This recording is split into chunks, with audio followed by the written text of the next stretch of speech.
Friends, 1565 days of war between Russia and Ukraine. Yesterday I could not make my video, and now I'm planning to make my video on alternate days because of shortage of time.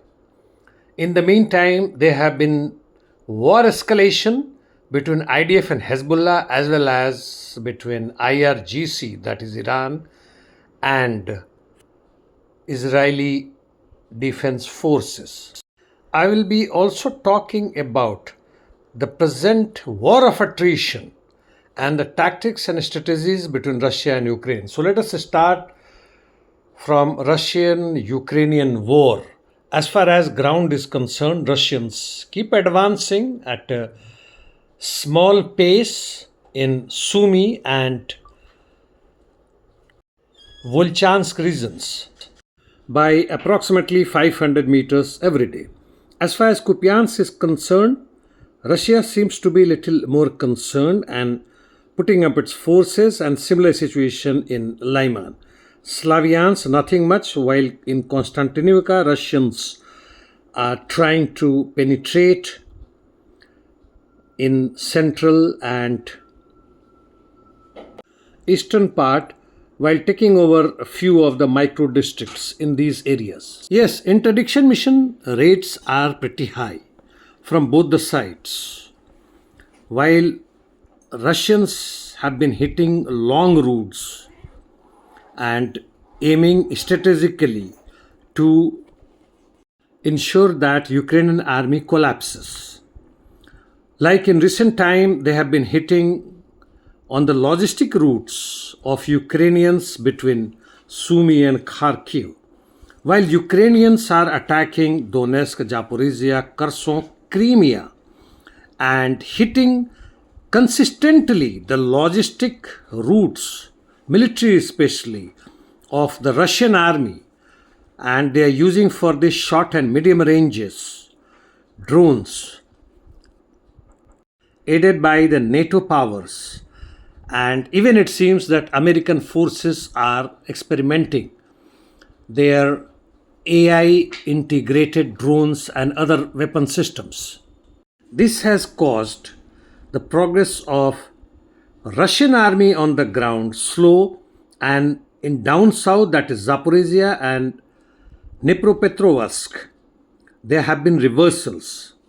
So therefore, what we foresee that the major thrust of Russian army, in addition to counter Ukrainians' drone attacks in waves and on its logistic lines, they will be focusing on very few but very important areas like Konstantinivka, Kupiansk, Lyman, and may reach up to outskirts of Slovyansk and Kramatorsk by the end of this year. As far as Zaporizhia and Kherson is concerned, they will like to have a status quo while slowly moving in the direction of Sumy and north of Kharkov, that is Volchansk.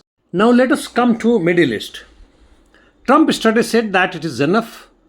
The Iranians had to attack and they must be satisfied. He was talking about the Middle East like Qatar, Saudi Arabia, UAE, etc. But finally, Iranians, the IRGC launched 4 waves of missiles to hit targets in northern Israel. It was aided by Hezbollah's rockets, and main targets were like in Haifa and adjacent areas. Another 12 ballistic missiles were launched by IRGC, and I am sure that Iran will counterattack. This was Iranians' frustration actually, but then they had to support their resistant forces. As far as Lebanon is concerned, IDF has been attacking Beirut as well as on the ground also. They have made gains in southern Lebanon in Mazid Naun, Maifa down, and fight is going on near Bint Zabel, which is southeast of Tire. Hezbollah's counterattack has been noticeable. They have advanced in north and central Khiam. Further west, they have advanced towards Nabatiyeh and Metua, Hama Arnaun and Yuhmod towns or areas.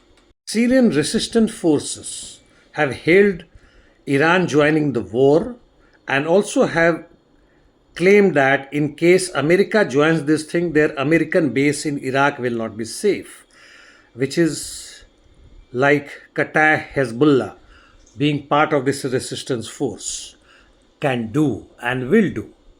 In the meantime, European Union has bypassed Hungary's veto for allocating more than $6 billion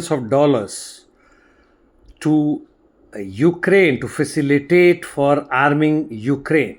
And this is part of European peace facilities. And China is conducting a special maritime operation. In short, it will be SMO, what Russia is doing against Ukraine in eastern Taiwan Sea. This is just before the negotiations that is going on between Japan and Philippines for the limitations of the sea in this region. And of course, she is up reaching North Korea. Situations are pretty volatile all around.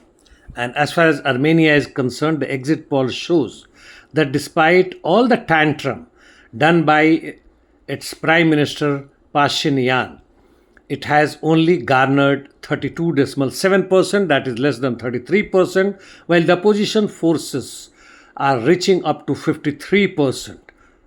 In India, the cockroach Janata Party, of course, it is not a leftist party by any chance, it is a safety valve for the capitalism to save itself against the rising anger of the masses, which is en masse against the fascist rule at present, against exploitation, against rising and chronic unemployment, lack of education and health services, and humiliations. Well, let us see how the entire thing unfolds. For me, it is enough for the day, guys, and hope you do rejoin in commenting. Thank you for the day.